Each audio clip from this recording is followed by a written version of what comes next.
Alright, so can you please tell me about your lesson plan for the first week, what you plan to do, and how you're going to do it? Okay, well, it's a 40-minute lesson with about 15 students, and we're going to be doing science and talking about fossil fuels and clean energy. Okay. Alright, so let's go. What are your classroom expectations? Well, I'm hoping that the students grasp the knowledge of how fossils turn into fossil fuels and then understand the difference between non-renewable energy and renewable energy. And do you have any routines that you generally do in the classroom? Yeah, so the students will be grouped in 3 different teams. And at the beginning of the day, I put the names of the teams up on the board, and if they answer a question correctly, or if they do something really well, like have all their books open to the right page, then I'll put a mark for their team, a point. And if they're naughty or if they're slacking off or passing notes, I'll minus a point.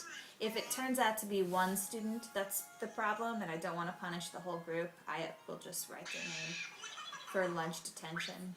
Sounds like you got a good grasp, especially like how you take just one student, doesn't affect the whole entire group, because a lot of students feel down when you do that.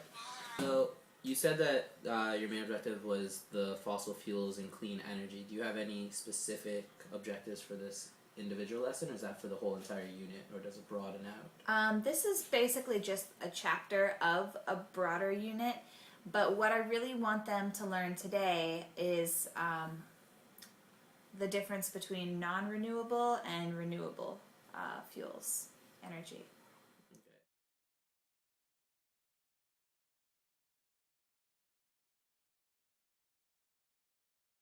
Alright, so let's just take a look at the Teach Now rubric.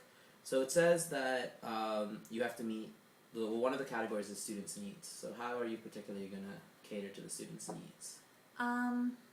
Well, in that class I actually have a really huge mix of kids. I have a few kids that I would definitely say are gifted, and I have a few kids that might definitely have learning disorders.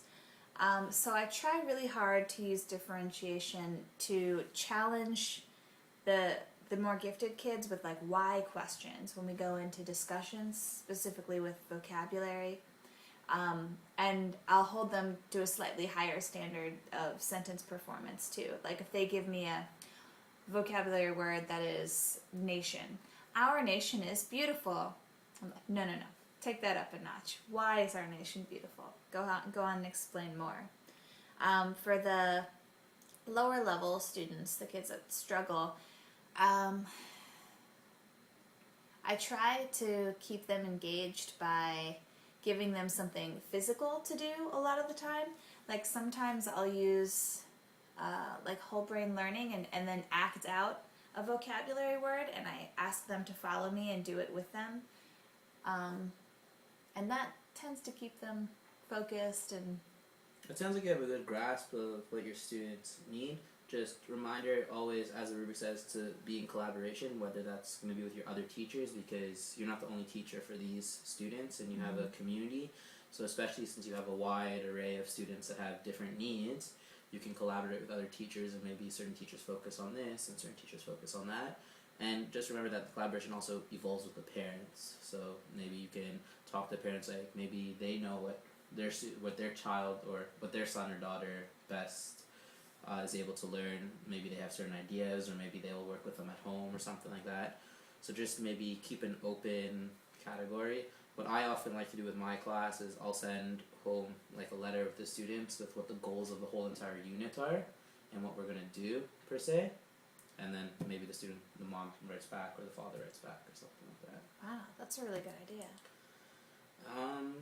Yeah, it seems like that pretty much covers the rubric.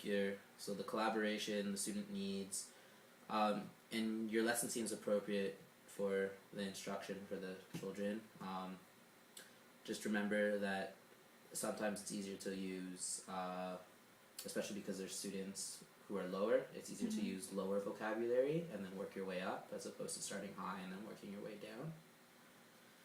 And yeah, do you have anything to add or special for your lesson? No, Okay. no particularly. I think we're good. Alright, thanks. High five.